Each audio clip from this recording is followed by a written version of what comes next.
E aí, pessoal, se estiverem me vendo bem, me ouvindo bem, me avisem aí através dos comentários, beleza. Então não sei se vai rolar conexão, porque estamos aqui chovendo, Rio de Janeiro quando chove, as coisas pioram, né? Então beleza, vamos embora, pessoal. Tô com uns amigos aqui na minha frente, então vocês estão aí na internet, ao vivo aqui comigo, vocês estão em segundo plano hoje, beleza? Eu vou fazer a live, vocês ouvem a live, mas eu tô conversando com eles aqui, tá bom? Então se tiver pergunta imbecil, pergunta idiota, vocês desculpem, né? Vocês fazem também, foda-se. Tá bom? Então, você vai estar todo mundo aqui na frente. Só dar um oi pra galera aí, vocês virem que é o pessoal reunido, todo mundo fumando, tá todo mundo aí, beleza? Até quem não podia falar, ó, tudo bem? Tá bom? Então beleza, vamos começar a nossa live aqui agora. Tá? Tava falando com o pessoal aqui, um pouquinho antes de vocês, de eu ligar aqui a câmera, que vocês estão me ouvindo bem? Me vendo bem? Não sei. Hein, Emília? Tá me vendo bem? Não. A Emília tá aqui, viu? A gente tá falando de você, Emília, agora aqui, que você tá sempre aqui avisando. E aí, Emília, você tá me vendo bem? Me ouvindo bem? Não? Como é que tá aí? Fala aí comigo, só pra gente poder começar aqui a nossa conversa hoje. Beleza? E aí, Andréia, tudo bem?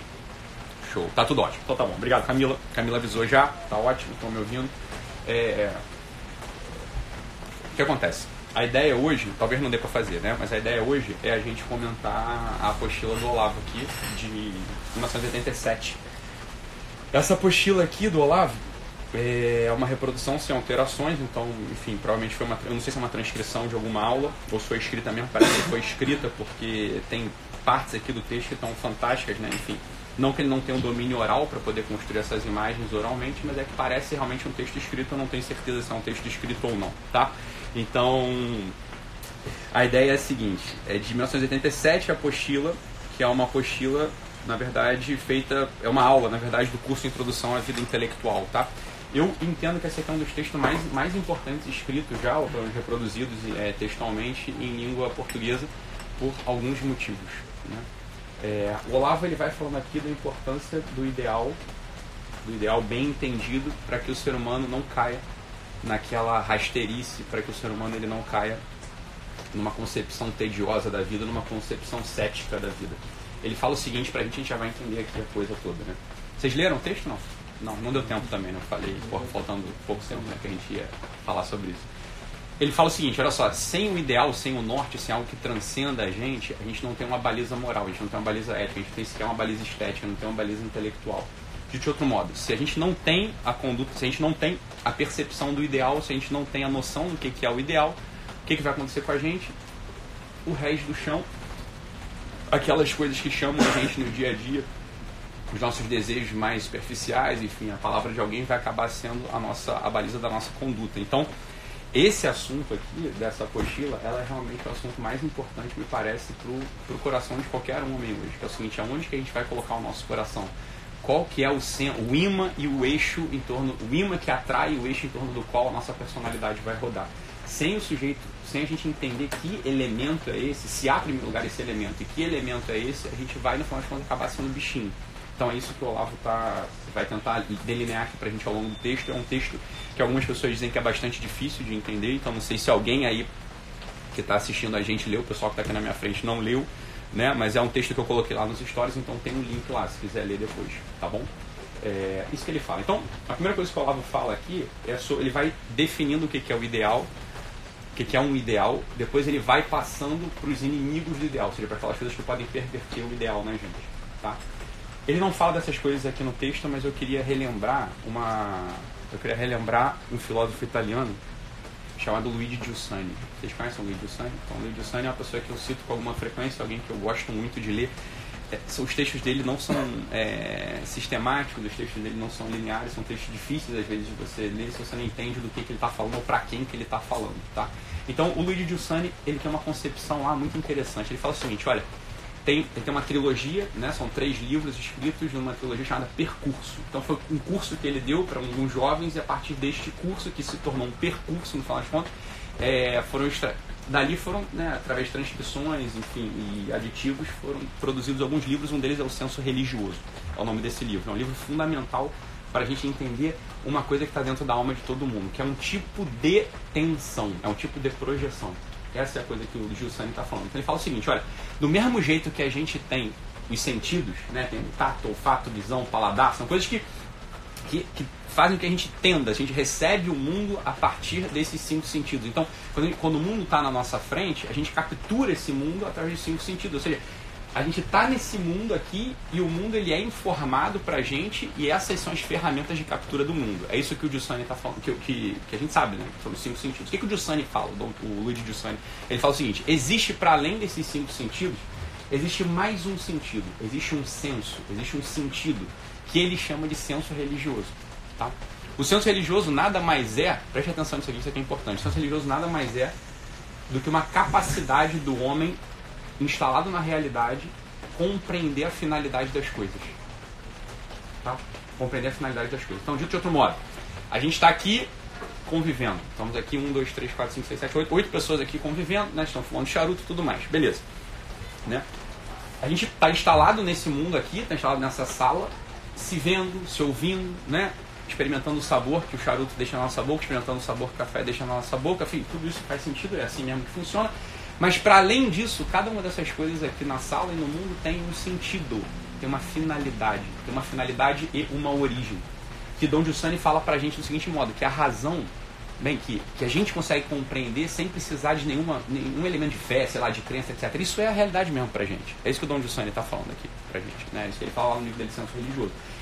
Acontece o seguinte, isso seria o natural, né? Então, veja bem, se eu perguntasse para vocês assim, o que é água? Sei lá, o que é água? Do que se trata a água? O espírito contemporâneo, o espírito científico moderno vai tender a explicar a água através da sua causa material, como a gente chama. H2O, o Pedro vai dizer. Né? Então, o que é a luz? A luz ali é um composto, né, de meio material, meio elétrico, é exatamente fótons e tudo mais. Tá, cara, esse é um jeito de você explicar as coisas. Mas falar assim das coisas da realidade é uma perda enorme. É isso que o Dom Giussani está falando, é isso que a gente sabe também através da simbólica. Ou seja, a água ela é muito mais do que isso. A água ela é aquela coisa que nos limpa.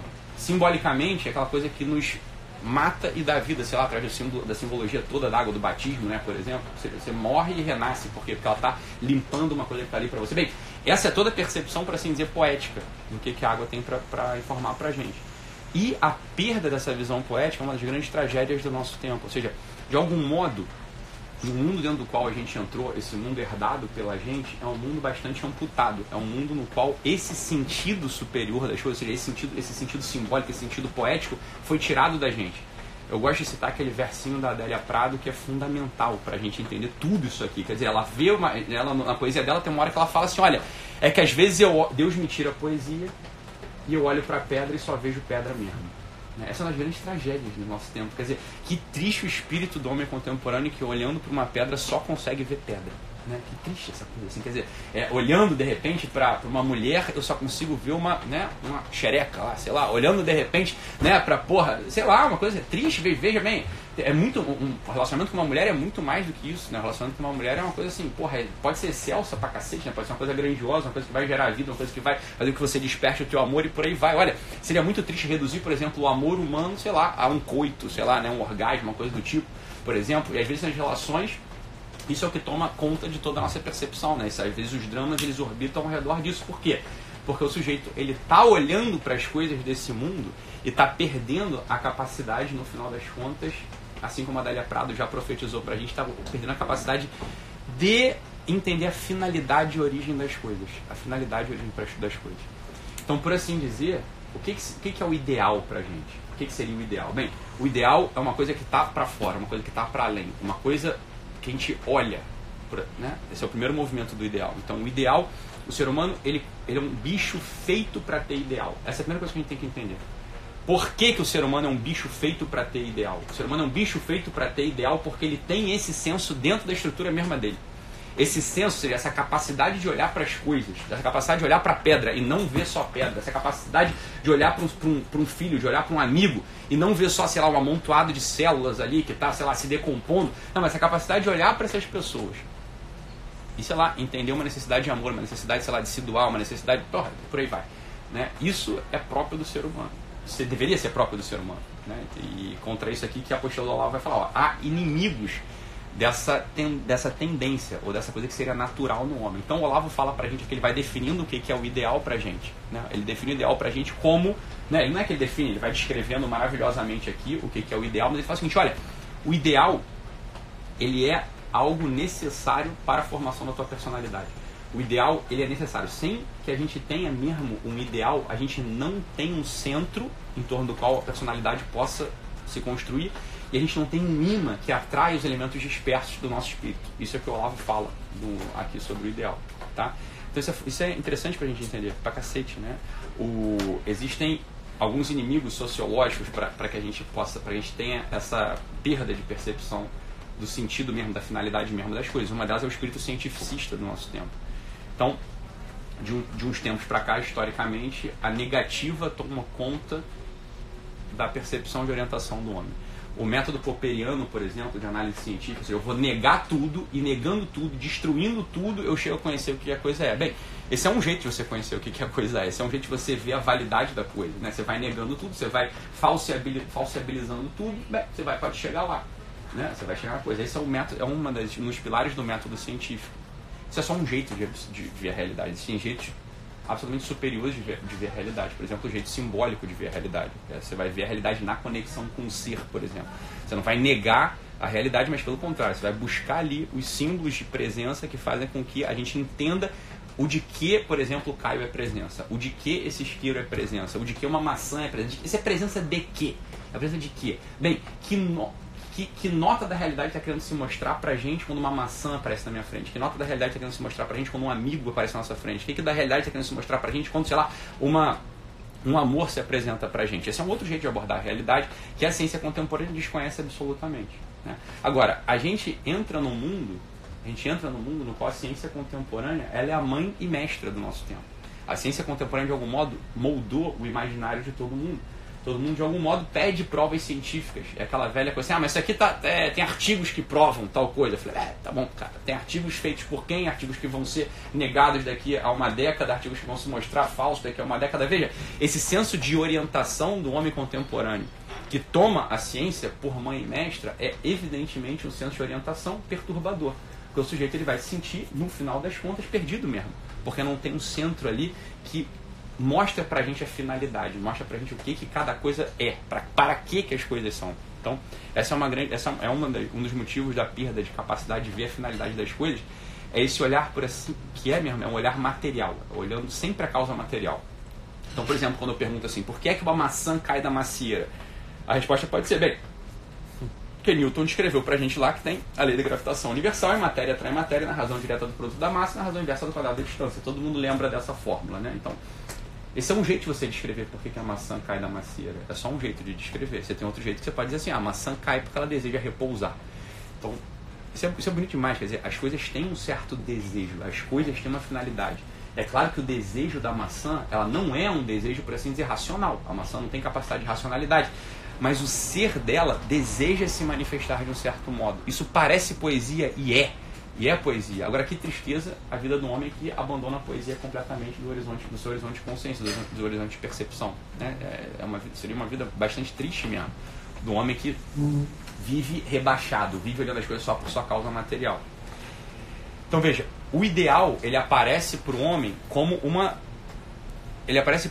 algo que é dele mesmo. O homem ele tem uma tendência a ter ideais, o homem ele tem uma tendência a sair de si. O homem e a mulher, ele tem, porque é óbvio, isso é constitutivo dele. Eles desejam sair de si, eles desejam projetar a sua vida. Agora o que acontece? O que pode acontecer? Veja, a gente pode ser exposto, e é o que acontece com todo mundo, a gente pode ser exposto a ideais, né, fora, claro, os ideais em geral vêm de fora, a gente pode ser exposto a ideais marxistas, por exemplo, no colégio. A gente pode ser exposto a ideais feministas no colégio. A gente pode ser exposto, sei lá, a ideais religiosos no colégio, no tempo da nossa juventude. O movimento que o Olavo fala aqui pra gente na apostila é o seguinte, olha, o ideal ele é necessário, ele é central. Um homem sem ideal, ele vai se comportar, no final das contas, de forma cética, ele vai se comportar de forma diminuída, ele não vai ter, como eu já falei, a baliza em torno da qual ele vai desenvolver a sua vida, porque óbvio, se ele não tem uma coisa que está para fora dele, que tem uma consistência, que ele olhe para aquilo que tem uma consistência, veja, você pode justificar qualquer ato seu, no final das contas. Você vai virar, exatamente. Então, qual que é o ponto que ele está falando aqui para a gente? Olha, o que acontece?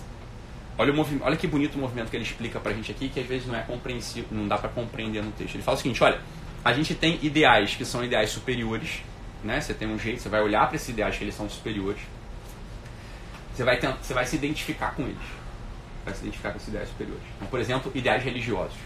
É uma coisa que você pode se identificar. Só que acontece o seguinte, existe um inimigo do ideal, que é aqui que é o que eu vou falar, né? Existe um inimigo do ideal, que é o que é o que ele chama de exasperação ou exaltação imaginativa. Não é ele quem chama é o Paul Diel, que é um puta psicólogo contemporâneo, tá? Então Paul Diel ele fala assim, ó, há dois inimigos dos ideais, que matam os ideais na gente, a exaltação imaginativa e a banalização. São esses os dois grandes inimigos dos nossos ideais, que matam os ideais na gente. Então, o que é a exaltação imaginativa? A exaltação imaginativa... Peguei. A exaltação imaginativa é o seguinte, olha só. Existe um ideal que está para fora da gente, né? Então, por exemplo, o ideal... E aí, Ramonzão, cheguei. Existe um ideal que está para fora da gente. O ideal... Vou dar um exemplo aqui. Beleza? Senta aí. Existe um ideal que está para fora da gente. Por exemplo, o ideal religioso. Então, o sujeito ele vai se identificar com esse ideal. Ele vai ver ali os valores excelentes do ideal religioso, por exemplo. Né? E o que pode acontecer com ele? Que a gente vê isso acontecendo em alguns grupos. O sujeito ele olha para esses ideais e por uma imaturidade ele toma os ideais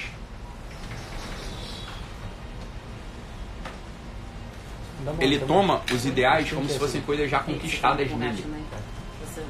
Esse é um processo mau. Isso que é exaltação imaginativa. O que é? Isso que é o processo negativo. Isso que é exaltação imaginativa é o seguinte, olha só. Você tem um ideal lá, o ideal religioso, né? Então, por exemplo, sei lá, a santidade.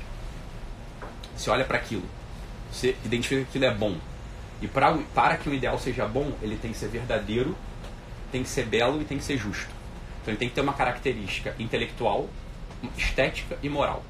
Para o ideal ser um ideal, exatamente, o ideal que você considera um ideal bom. O que é um bom ideal? É algo que você aspira e que ele tem essa tríplice característica. Ele tem que ser belo, bom e justo. Tá? Então tem que ter o componente estético, tem que ter o componente moral e tem que ter o componente intelectual. Beleza? Isso é a coisa. Então olha só, a gente tem uma aspiração religiosa. A exaltação imaginativa, ela faz o seguinte, ela faria o seguinte com a gente. Vendo esse ideal que está para fora da gente, que a gente viu como belo, viu como bom, viu como justo, a gente quer chegar lá, existe uma troca ali que pode acontecer. O sujeito pode ser tomado por uma soberba. E pela falta do exercício da humildade, ele pode fazer como foi feito em todo o romance contemporâneo. Você pegar o romance contemporâneo, e tem um livro que é Teoria do Romance, do George Lukács, que é um marxista, mas o livro é muito bom. Ele fala o seguinte ali pra gente, fala, olha, a maior parte dos personagens dos romances contemporâneos, eles veem um mundo degenerado, e às vezes eles até dão um diagnóstico para esse mundo degenerado, né? Então, por exemplo, Raskolnikov no Crime e Castigo. Quem leu Raskolnikov no Crime e Castigo? Então, sei lá, o Raskolnikov no Crime e Castigo, ele vê lá uma velha usurária, uma velha que, acumulava dinheiro, ela era avarenta, ela tinha dinheiro no seu cofre, não usava esse dinheiro para nada, e ele, o Raskolnikov, era um jovenzinho que tinha concepções teóricas sobre a justiça no mundo, e só pelo fato de ter concepções teóricas, ele nunca tinha feito nada na vida. Ele tinha saído de casa para ir estudar no centro e nunca tinha feito absolutamente nada. Só que ele tinha concepções, tinha lido meia dúzia de livros e achava-se, portanto, superior a toda a comunidade, pelo simples fato de que ele tinha pensado em ser superior. Entende qual é o processo da exaltação imaginativa? Ou seja, imagina só, eu tenho aspirações religiosas, eu li sobre a santidade, eu fiz estudos teológicos, sei lá, eu estudei meia dúzia, no final nem fez porra nenhuma, estudou meia dúzia de coisinhas, ouviu falar lá longe da coisa, e quando você vai para uma comunidade, por exemplo, a sua família que não tem nada disso, ou para a faculdade que não tem nada disso, esse é um grande mal dos jovens, inclusive, que estão na faculdade, e aí viram coisas de direito. O cara se acha conservador, né, mas nunca fez nada, tá entendendo? O cara assim, se acha o grande apóstolo do conservadorismo, o grande apóstolo do direitismo. O cara acha que assim, porque ele leu, sei lá, o Olavo de Carvalho, porque ele sabe o que é o Fórum de São Paulo, ele já se sentiu superior, só porque ele ouviu falar, porque ele acha alguma coisa, já se sentiu superior a toda a comunidade. E porque ele se sentiu superior a toda a comunidade, isso acontece com um monte de gente de direita, inclusive. Porque ele se sentiu superior a toda a comunidade, ele não precisa estudar, não precisa ir bem na faculdade, não precisa sequer ganhar dinheiro, não precisa trabalhar, não precisa tratar bem a namorada, porque ele já tem uma percepção de que ele é superior. Isso é o processo da exaltação imaginativa. Então, o que o Lukács fala pra gente? Olha, você vê uma sociedade degenerada, só que você dá uma solução degenerada para uma sociedade degenerada. Isso é o que ele fala. É disso que se trata todo uma grande parte dos personagens do romance contemporâneo. Sei lá, o Julian Green, do Vermelho e Negro, não sei se vocês leram. O Raskolnikov, do Crime e Castigo. Eles estão dando soluções degeneradas para uma situação que muitas vezes, objetivamente, eles estão certos. Então, sei lá, se fala muito hoje sobre a crise do mundo contemporâneo. Né? A crise do mundo contemporâneo. A crise do mundo ocidental, a crise do mundo contemporâneo. Tem uma série de livros aí publicados por toda essa temática. Então, o jovem vai lá e lê aquilo, e pelo fato dele conhecer essa temática, ele já se acha superior a toda a comunidade. E quando ele encontra um outro grupo de jovens ou de adultos, sei lá, que falam da mesma coisa, que dão o mesmo diagnóstico, eles começam a se achar cruzados, eles começam a achar apóstolos da coisa toda, só que nunca fizeram porra nenhuma. Então isso é uma coisa muito terrível, quer dizer, essas comunidades, esses grupos, esses clubes, sei lá, esses centros que se formam, porque deram um diagnóstico real. Olha, existe uma crise no mundo externo. Você está entendendo a coisa ou não? Uma crise no mundo externo. E pelo fato de eles terem identificado essa crise, sei lá, uma crise na igreja, uma crise na política, uma crise, sei lá, artística, o sujeito não consegue entender que muitas vezes ele dá o diagnóstico certo, mas a posição existencial daquele problema na alma dele está deslocada. Ou a posição existencial dele no problema está deslocada. Entende ou não o que é exaltação imaginativa? Um monte de jovenzinhos que nunca fizeram porra nenhuma, um monte de jovenzinhos esquisitíssimos, se reúnem, né, e ficam discutindo ali toda semana sobre os grandes problemas da igreja. Se acham, sei lá, São José de Anchieta, se acham salvadores, se acham apóstolos, se acham novo São Paulo apóstolo. Nunca fizeram porra nenhuma. Né? Tocam punheta todo dia, 3 vezes por dia, ficam vendo lá PornTube, Xvideo o dia inteiro, tudo punheteiro. Né? Tudo gente esquisita, gente que não produz nada, gente que, porra, só gasta dinheiro de pai e de mãe. Não fez porra nenhuma, nem pra igreja, nem pra sociedade. Isso é exaltação imaginativa. O sujeito ele começa a se achar superior a tudo. A soberba cresce. Ele deu o diagnóstico certo, mas aí vai um sistema de validação. Eles vão ter um sistema de validação que faz o seguinte com eles. É uma coisa que é terrível. Isso que é o processo de exaltação imaginativa. Eles veem o seguinte, olha, o mal no mundo, isso é o que o soberbo faz. O mal no mundo, ele dá um contraste com a minha bondade. Entende ou não? Eu dei o diagnóstico do mal, o mal da minha família, isso às vezes acontece, né? Então, às vezes reunião de família.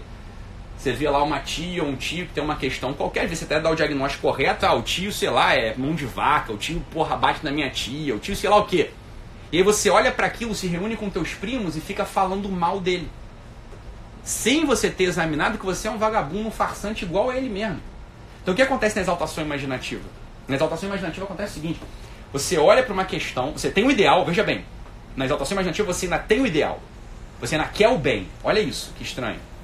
Você ainda quer o bem na exaltação imaginativa, que é uma das corrupções do ideal verdadeiro. Você quer o bem, você viu o bem verdadeiro, você tem o ideal. Olha, o ideal do conservadorismo, ele é bom. O ideal da religião, ele é bom. O ideal, sei lá, de uma família harmônica, tudo isso é bom. Né? Só que qual que é a trapaça da história? A trapaça da história é a seguinte, você olhando para isso, pela tua soberba, pela tua falta de humildade, porque como já dizia o Schwann, né? O que a humildade é o seguinte, olha, você ser objetivo significa morrer um pouco. Quando você olha para a coisa com uma certa humildade objetiva, você tem que se matar também, de algum modo. Alguma coisa em você vai ter que morrer. O sujeito soberbo, ele nunca morre. Ele está sempre para cima da coisa. Por quê? Porque ele imaginou, porque ele leu, porque ele acha que ele tem uma qualidade superior. Entende a coisa ou não? Só que o que acontece? Olha o processo. Porque é o que o Paul Dial fala pra gente. A exaltação imaginativa leva a uma coisa que é terrível, que é a banalização. Tá? A banalização é a perda definitiva dos ideais. Tá? Então, na exaltação imaginativa, você ainda não tem a perda, por assim dizer, dos ideais. Você tem um deslocamento existencial daquilo que te conduziria a uma biografia, uma personalidade madura e plena que orbita ao redor desse ideal mesmo. Tá? E a gente vê isso em vários... A gente conhece grupos assim no nosso dia a dia. A gente conhece. Um monte de gentezinha fraca, um monte de gente que não tem nada para oferecer, falando da coisa, né? E sempre os sujeitos eles fazem com propriedade. É uma característica desses grupos de exaltação imaginativa encontrar bodes expiatórios. Então, recentemente eu fui bode expiatório de um grupo desses, né? E é claro que o fim desses grupos é certo e claro, né? Líquido e certo, vai acabar. Se não se reformar, se não entender que precisa de um ato de humildade ali, né? Vai acabar. Porque, óbvio, olha o que acontece no processo da exaltação imaginativa. O sujeito, em algum momento,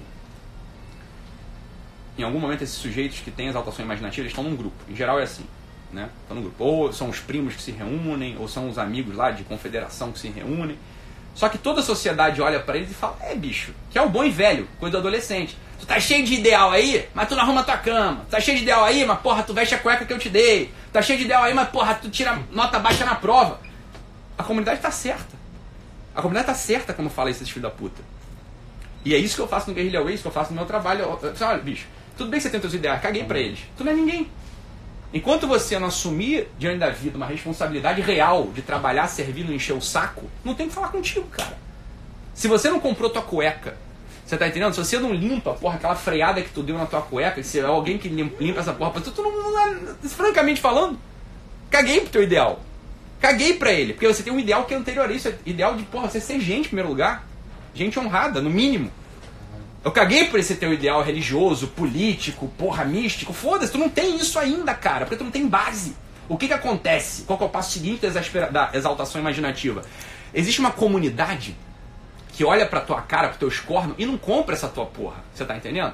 Aquele grupo de validações do teu clube, do teu centro, da tua comunidadezinha que tá ali, eles compram isso. Eles acham você foda, porque eles estão se achando foda também. Então você, no final das contas, é o centro de referência e contra-referência deles. É só ali que o discurso vale. É só ali que o desejo vale. Tá entendendo ou não uma coisa? Só que toda a comunidade em torno olha e fala assim, né? Mas tu não produz nada. Né? Mas tu só enche o saco. Né? Mas olha aí, não tá funcionando não, cara. O nego entra e sai desse teu centro aí, desse teu clube aí, dessa tua confraria aí, dessa tua comunidade, tá igual. Né? Parece bom pra vocês, mas a gente tá vendo que vocês ficam cada vez mais estranhos, cada vez mais esquisito. Não tá funcionando. O que acontece? Existe aí um fundo moral da pessoa, né? O Igor Caruso, que é um psiquiatra, ele tem toda uma teoria da repressão da consciência moral, né?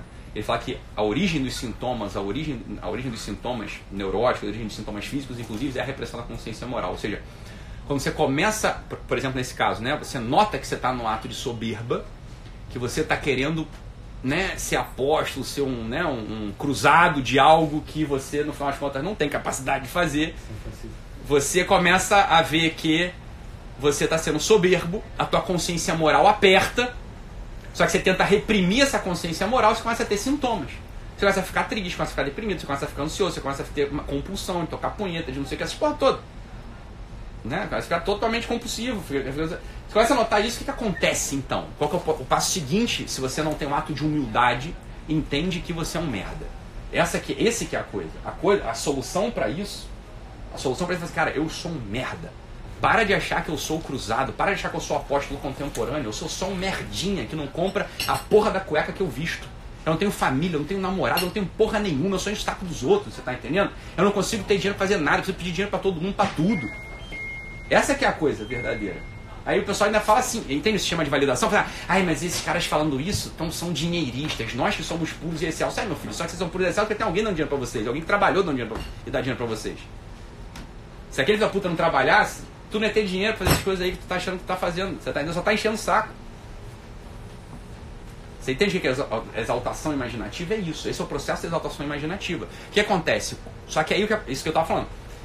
A sociedade não compra, a comunidade em torno não compra, só vale aquele grupelho que os sujeitos acham que é muito grande. E às vezes até um pouquinho grande mesmo, mas os sujeitos acham que aquilo ali é o todo, que eles estão contra o mundo, né? Contra o mundo ruim, que eles deram um diagnóstico, eles estão dando uma solução degenerada para a coisa, e aí começa a se criar um isolamento. O sujeito começa a ver dentro de si que ele está isolado. Que o pai não compra, que alguns professores não compram, que algumas pessoas, inclusive daquela mesma comunidade, então, por exemplo, a comunidade política. Às vezes o pessoal que de fato tem cargo, de fato tem posição, de fato tem influência, olha para ele e fala assim, isso aqui, tá. Ou a comunidade religiosa, o pessoal que de fato, né, olha para ele e fala assim, tá bom, faz aí teu trabalho, mas também não... Então cria-se um isolamento. E se a pessoa não faz um ato de humildade ali, o que acontece? O próximo passo é um nivelamento por baixo. Se o sujeito não faz o ato de humildade de conseguir declarar que ele é um merda, vai acontecer com ele o seguinte, que é o que o Paul Diel fala pra gente, que é o processo da banalização.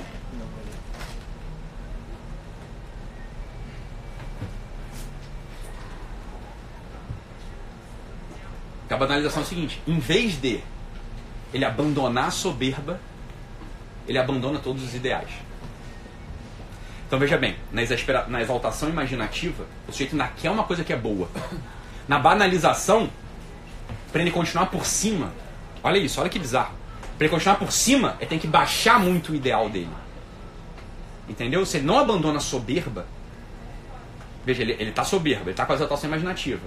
Ele está querendo, como Raskolnikov, só porque ele pensou, só porque ele leu, só porque ele estudou, ele acha que ele já tem aquilo tudo e ele já pode julgar o mundo todo. Só que ele vai criando isolamento, ele vai ficando triste, ele vai ficando entristecido, ele vai ficando neurótico. Então o que ele faz, em algum momento, ele baixa o ideal. Então aquele ideal religioso, aquele ideal político, aquele, sei lá, ideal familiar, vira materialismo, hedonismo, cinismo. Entende ou não? O sujeito vira um materialismo, ele abandona todos aqueles ideais, definitivamente. E ele cai ali num calabouço, ele cai numa fossa, num fosso, e passa a negar, inclusive, aquelas coisas que eram mais caras para ele. Então você vê lá o sujeito que era, por exemplo, na juventude, por exemplo, ele era um idealista. O sujeito, ele tinha ideais nobres de igualdade, tinha ideais nobres, sei lá, de bondade. Aí ele adere ao socialismo, por exemplo. A gente não pode falar que o sujeito que adere ao socialismo, adere ao comunismo, é um filho da puta em regra. Não, se ele é um adolescente, ele não é um filho da puta. Né? Você tem menos de 30 anos, você não é um filho da puta. Né? Então você aderiu àquilo porque você tinha uma motivação, você tinha um ideal bom dentro de você. O ideal de uma pessoa que está sofrendo, e você não quer que a pessoa sofra. Então você acha que a distribuição de renda, adolescente, né? Tem nada na cabeça. Só que ele vai se mantendo naquela história, vai julgando a comunidade ao entorno dele, ao redor dele, e os pais falam, meu filho, tu é socialista de iPhone, né? Porra, aí é fácil, aí até eu. Vai fazer distribuição de renda com teu dinheiro, seu filho da puta, não com o meu. Normal, que todo mundo em sã consciência falaria. Né? O que acontece? Esse sujeito ele vai vendo de fato que ele tem um isolamento, vai vendo de fato que aquilo ali não é ele.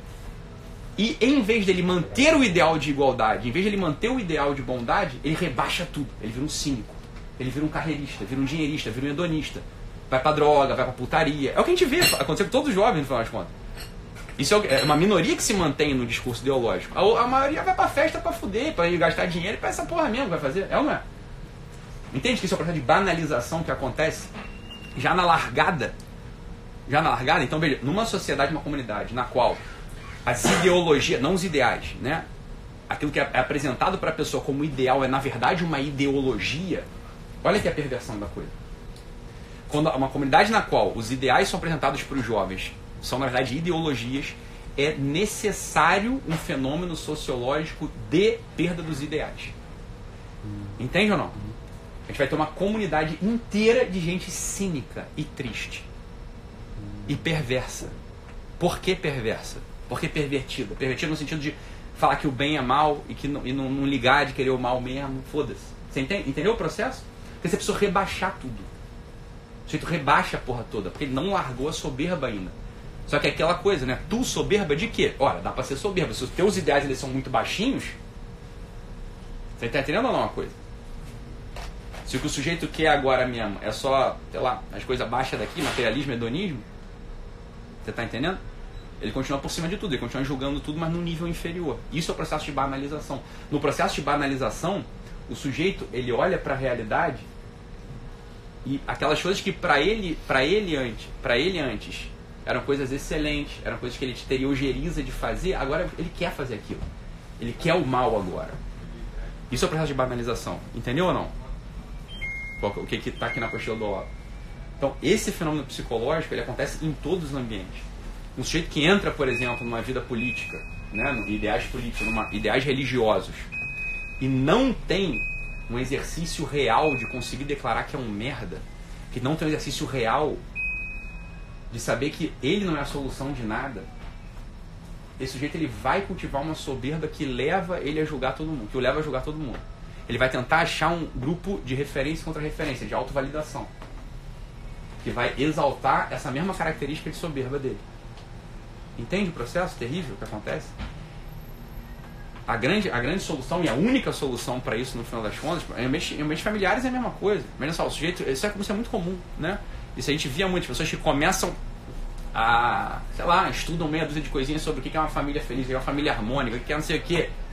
Já começa a cagar regra para toda a comunidade. Às vezes acha um outro primo que fez o mesmo curso, começa a julgar todo mundo. Então um sistema um microsistema de autovalidação que daqui a pouco vai fazer com que esse mesmo sujeito se torne mais imoral e menos bom do que aquele tio mesmo que ele julgava. O sujeito ele vai acabar querendo o mal, porque o mal dá para ter. O mal, a falsidade são parasitas de realidades superiores. Então a falsidade é parasita da verdade. O que é a falsidade? É a ausência de verdade. Essas realidades são parasitas de outras, essas são fáceis de ter. O sujeito ele começa a ter uma predileção, um desejo pelo absurdo, pelo irracional. Por quê? Porque ele perdeu o ideal. Entende o processo ou não? No primeiro momento da exaltação imaginativa, o sujeito ainda tem o ideal. No segundo momento, ele não tem mais o ideal. Porque o que é o ideal? O ideal é uma coisa que é superior, que está para fora, que te puxa para você sair de si, que te puxa para você servir, que te puxa para você aparecer se doando.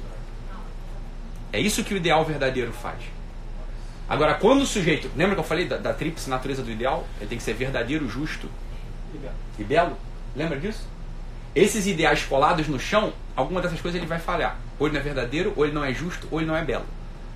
Uma das três coisas ele vai acabar falhando. Então não é um ideal que tem as características de te desenvolver, de desenvolver a tua personalidade. Vão ser, na verdade, sei lá, desejos da tua carne, sei lá, desejos de qualquer canto teu aí. Que não fazem com que você saia de si, mas fazem com que você se afunde cada vez mais dentro de você mesmo. Entende o processo que está na apostila aqui?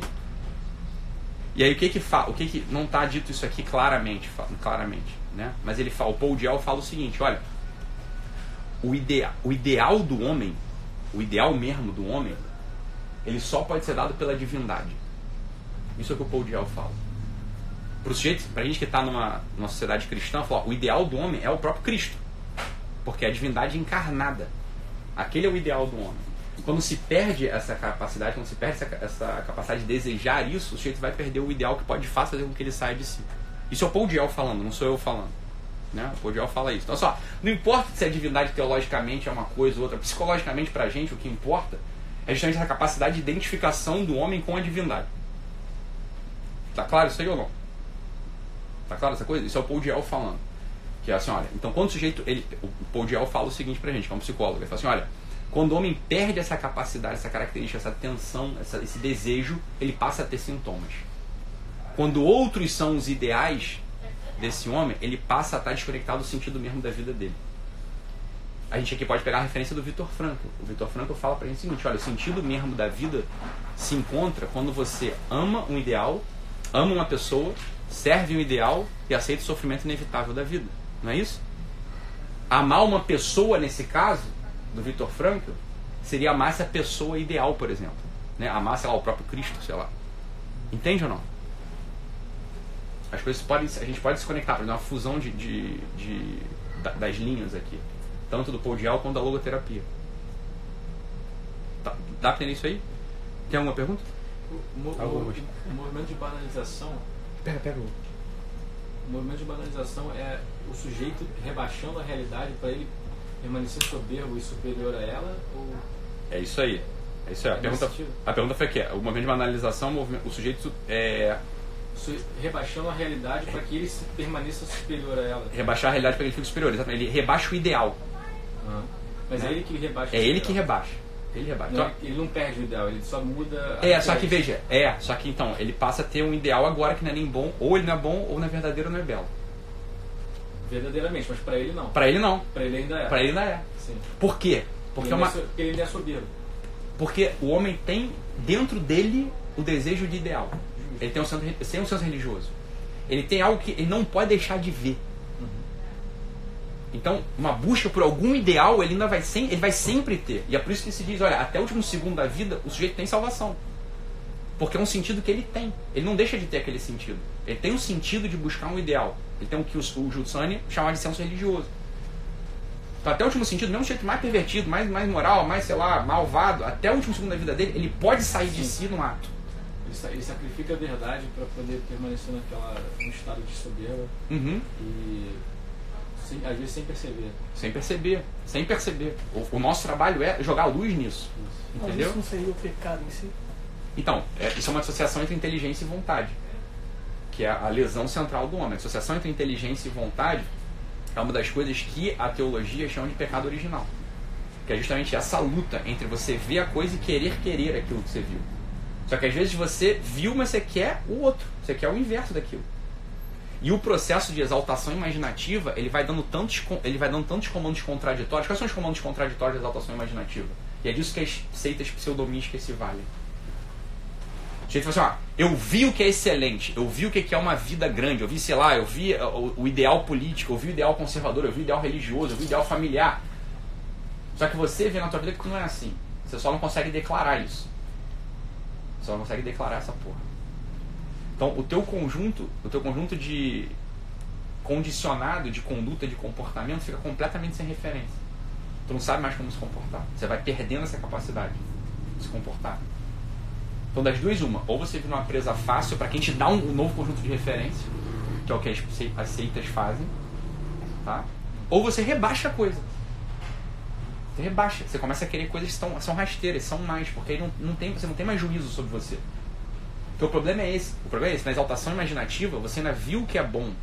Você está vendo um ideal que é bom. Você vê que você está distante daquilo em algum momento. Porque a comunidade está te lembrando que você está distante daquela porra. Entendeu? Quando você não quer mais aquilo, ninguém mais pode te julgar. Se você passa a querer o mal, quem pode te julgar? Tu quer mesmo. Entendeu ou não? Não, eu quero a putaria. Só vai cortar essa frase e vai pegar só isso falando isso. Né? Eu quero a putaria. Né? Eu quero a loucura. Eu quero, sei lá... Se você quer isso, meu filho, então você quer. O que eu vou falar pra você? Não queira? Por que eu não quero? Eu quero. Entendeu? Isso é banalização, cara. A banalização é uma lesão real, que vai levar uma lesão real da personalidade do sujeito. Porque ele não se orienta mais para uma coisa que faz com que ele saia de si. E o ser humano é esse bicho feito para sair de si. Ito, fala-me. Como é que faz para, se a pessoa percebeu que ela está rebaixando o ideal, e ela está se tornando moralista, está julgando a tudo e todos, como ela se declara assim, eu sou um merda? Como é que ela faz isso na prática? Assim? Então, é simples fazer isso? É simples fazer isso. Você precisa... Exatamente, cara. Esse é o grande problema. O grande problema do ato de humildade. O ato de humildade ele não é difícil de você ter. É simples? O ato de humildade ele é simples por quê? Porque é o que você é. Você é um merda. Você não precisa inventar nada. É 1000 vezes mais difícil você sustentar uma pose de que você vale alguma coisa, João. É 1000 vezes mais fácil você só declarar. Mas sabe por quê? Porque todo mundo sabe disso. Mas, Ítalo... Só quem não sabe é o teu grupo de autorreferência. O teu pai sabe que você é um vagabundo. A tua mãe sabe que você é um vagabundo. Os teus primos sabem disso. As pessoas que te conhecem sabem disso. Só quem não sabe é aquele pessoalzinho do teu clube. Que ficam validando aquelas merda que ninguém tem. Então um passo é você identificar que clube é esse e sair dele.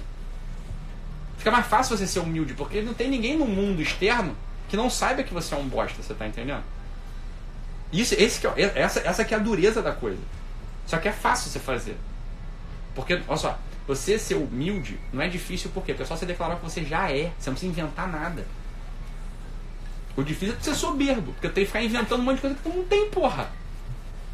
Então basta uma pessoa forte aparecer na comunidade e falar assim, bicho, eu sei que você não vale nada, mas eu te amo assim mesmo. Eu sei que você não vale nada, mas eu te amo assim mesmo, porque eu também não valho nada.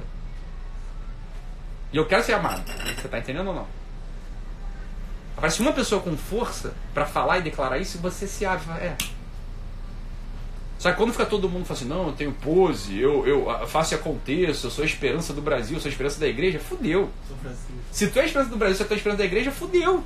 Se você é a esperança da tua família, fudeu. Mas fudeu, completamente. Porque tu não tem, ninguém pode ser isso. O que você pode ser é você pode ser você, o que você pode ser. E é tudo que a comunidade espera que você seja você. O passo para isso é a humildade.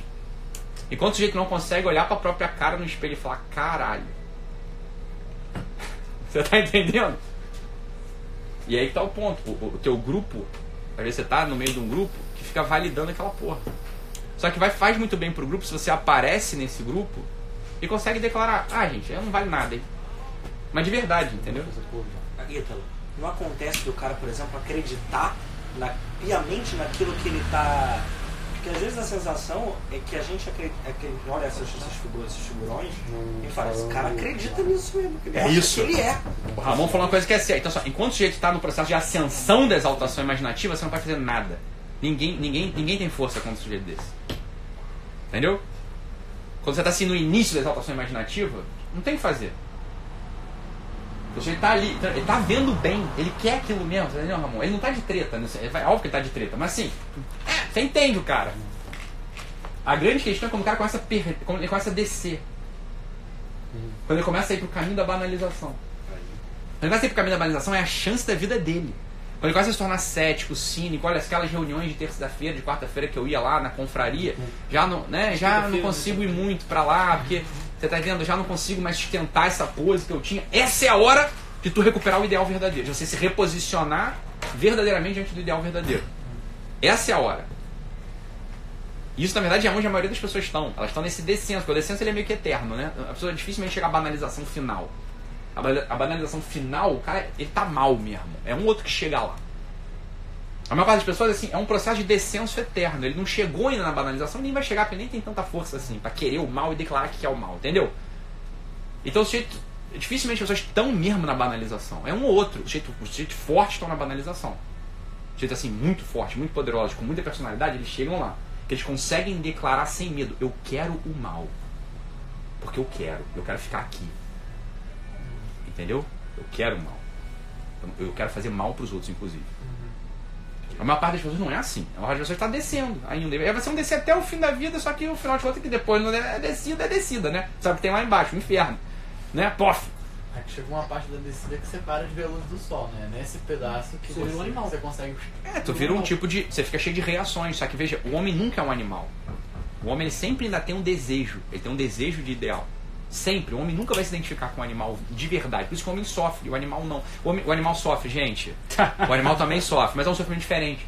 Não é um sofrimento existencial, é um sofrimento físico. Né? O sofrimento do homem é: caralho, eu tô sendo quem eu tinha que ser. Diante da minha comunidade, diante da minha mulher, diante de Deus, diante dos meus amigos. O bicho não faz isso. O bicho sofre por outros motivos. Né? Então, na verdade, as pessoas estão sempre na descida. A maior parte está na descida. Tem uma minoria que está na subida. Quanto isso você não tem o que fazer? Ele vai sempre te achar... Vai achar quando vai ser uma pessoa que nem eu lá, falando essas coisas, você vira o bode expiatório. É sempre assim. É só você ver.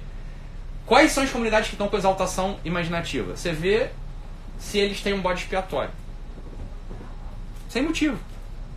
Então você vê, você quer saber quem está em exaltação imaginativa? Você vê o pessoal: eu sou coach? Não sou. Eu sou um psiquiatra. Trabalhei 8 anos da minha vida em consultório. 10 horas por dia, atendendo gente, atendendo muitos, né? Que inclusive falam mal de mim hoje. Né? Não tem problema. Você vê assim, ó. Você quer saber quem está com a exaltação imaginativa? Vê os grupos que, por exemplo, falam mal de mim. Aquele grupo lá que me chamam de coach. Falar mal pode falar, não tem problema nenhum. Mas desde que fale com razão. Ninguém nunca levantou nenhuma objeção séria ao meu trabalho, as coisas que eu falo nos cursos. Mas chama de coach não sei o que. Aí tu vê, fala: isso é exaltação imaginativa. Estão elegendo um bode expiatório. Para validar. Para reforçar aquele sistema de autorreferência que eles têm. Entende isso ou não? É claro que vai... Por que essa coisa vai... Esses grupos vão acabar? Porque a exaltação imaginativa ela não se sustenta. Uma hora ela começa a descer. Então das duas, uma. Ou o pessoal na descida se converte, ou na descida vai para a banalização. Não se sustenta naquele grupo. E agora, de onde vem essa... Porque, em geral, esses grupos... É uma tendência que eles ficam sempre procurando alguém, sempre procurando um bode espiritual. Por exemplo, não tem, por exemplo, qual é a nossa ideia? Sei lá, salvação das almas. Então, vamos trabalhar para a salvação das almas. Mas não, tem sempre uma coisa que eles criam, por exemplo. Por exemplo, vou dar um exemplo, não sei nem se vocês concordam. A maçonaria. A maçonaria, eu não sei, criam uma coisa que qualquer pessoa sabe que a maçonaria hoje... Não é um grupo de amigos. Não é, mano. Mas esse pessoal, eu não sei que loucura que eles estão, que droga que eles estão usando. Tá vendo? Olha o que a maçonaria é. Eu não sei o que. Ficam inventando coisas, etc. E aí agora é a maçonaria. Então, mas é que esse é um sistema, esse é o sistema de formação de comunidade, Ramon. Toda comunidade. Mas olha só, olha a merda. Essa é outra coisa. Então, olha só, esses grupos. Grupo político, grupo religioso, caralho.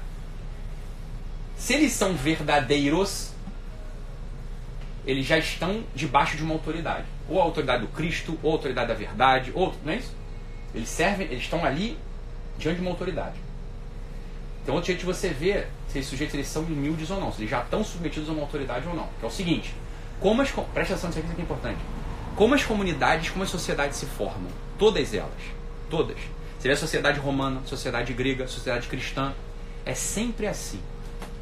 Nós, que perdemos a noção da autoridade, é uma comunidade que está se formando. A gente ainda não tem um líder, a gente ainda não tem autoridade. Os gregos estão se formando, os romanos estão se formando, os cristãos estão se formando. Sempre assim, a comunidade olha para um que é parecido conosco, e projeta nele todas as suas culpas. E o mata, como quem quisesse matar as próprias culpas. Uma vez tendo uma... Esse é o processo do bode expiatório. É o bode que expia os nossos pecados. Uma vez matando esse bode vira o totem, em torno do qual eles prestam culto. Caramba, que doido. Então você vê que uma comunidade não tem uma autoridade, ou não está submetida a uma autoridade, quando ela está buscando um bode expiatório o tempo todo. Entende ou não? Você pega uma comunidade dessas, um grupo desses, que, olha, a função desses grupos não é você encontrar bode expiatório, é trabalhar, rezar e sorrir. Não é isso? Mas quando eles estão buscando um bode a todo, porque eles são missionários, né? Eles são, paladinos. Só que você vê que eles não têm autoridade ainda, eles não estão debaixo de uma autoridade ainda. Portanto, eles estão pervertendo o ideal mesmo que eles acham que eles servem. Foda isso. A busca de um bode expiatório eu não me submeti a uma autoridade real. Eu ainda estou buscando um que parece... Então, por exemplo, quando me buscam um bode expiatório, por que buscam a mim e não ao Marcos Mion, não alguém que... Por quê? Porque eu sou parecido com eles. Eu também tenho uma origem religiosa, eu também tenho uma origem política, eu também tenho uma origem conservadora, entendeu? Eu pareço com eles. Então projetam em mim as culpas que eles mesmos têm e tentam me matar. Não vou conseguir, óbvio. Né? Mas conseguindo, eu viraria o totem. Eu cresceria. Então, é a coisa do antifrágil. Você tá entendendo? Eu vou crescer e eles vão diminuir. Assim vai acontecer. Não tem outra. Esse é o processo da coisa. Eu falei para um sujeito desse sujeito que representa um grupo desse, olha, se vocês continuarem assim, vocês vão ser destruídos, não porque eu vou bater. É quando você bate alguém mais forte, tua mão quebra. Eu não preciso bater, é só eu ficar, é só eu permanecer. É foda isso, mas esse é o processo da coisa. Só que veja, pra ficar pessoal pra gente faz nossa família às vezes. A gente se sente superior às coisas. Vou fechar a cozinha, vocês vão querer alguma coisa? Não. Não? Val. Doutor, eu tenho uma dúvida. Fala. O ideal cristão, ele é muito difícil. Chesterton falava isso, que as pessoas viram que era muito difícil e desistiam dele. E aí automaticamente tem gente que vê que é muito difícil, quase impossível, e fica com muita raiva. É claro. Porque não consegue aquilo, começa a desejar quase que no mesmo instante o ruim, o chão, a porcaria. Qual é a solução? A humildade, é o que eu estou falando. Porque só é o ideal cristão, o ideal político, o ideal familiar, isso é difícil. Se você achar que você, como diz o ditado, se você achar que você vai chegar agora no bonde e vai sentar na janelinha. Esse que é a questão. Humildade. Você é humilde, você entende que é um processo de amor, de se submeter a quem de fato é superior. Você não tem revolta. Você tem amor e devoção. Entendi. Você tem amor e devoção. Só que se você não é humilde, você acha que conheci, então já sou. Eu falei, rapaz, isso é gnosticismo. Porque uma grande parte desses grupos acusam os outros de serem gnósticos. Eu ia falar isso. Isso é gnosticismo. Olha, eu ia falar isso aqui, doutor Ítalo. Sempre falam quando a gente fala gnose, o pessoal fica meio louco. Mas esse pessoal... Eles são gnósticos e nem sabem. Eles são gnósticos e não sabem, porra. Eles são gnósticos. Claro que são, porque acho que eles conheceram e já são. E uma coisa impressionante. Eles identificam conhecer com ser imediatamente, a loucura. E é uma coisa impressionante. Essa situação da... A gente celebrou agora a festa do Padre Pio, né? Cara, eu não sei como esses caras acham que eles vão salvar a igreja. Nós vamos salvar a igreja a gente tem que salvar a igreja. Porra, caralho, ninguém vai salvar a igreja, não. A igreja que vai salvar a gente. Mas é a mesma coisa do pessoal conservador de direita. É muito maluco. Leu 3 textos, o pessoal lava. Porra, caralho! É igual brasileiro assim. viu 3 jogos do Flamengo e já acha que é melhor que o técnico do Flamengo. Eu sei como tinha que escalar essa. Porra, se tivesse levado o Zinho, porra, na Copa de o caralho tinha ganhado. Porra, tá bom. Isso é falta de humildade. Falei, meu filho, tu é só um engenheiro da Petrobras, porra. Tu é técnico de futebol, cala tua boca. Né? Pô, se for pra furar poço de petróleo, eu te chamo. Agora pra escalar time da seleção, deixa eu chamar o técnico, porra, né? Se perdeu com o técnico, imagina contigo, né, meu filho? Porra, minha cacetinha, né? Não é isso ou não?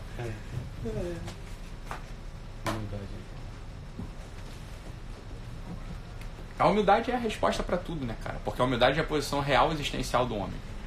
Né? O homem, ele não é que ele humilde é aceitar a realidade, que não foi você que criou, não foi você que fez, você não controla essa porra, entendeu?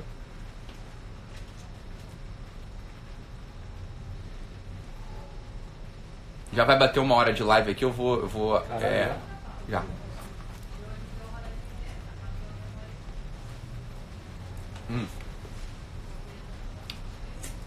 Deixa eu só dar tchau aqui, pessoal.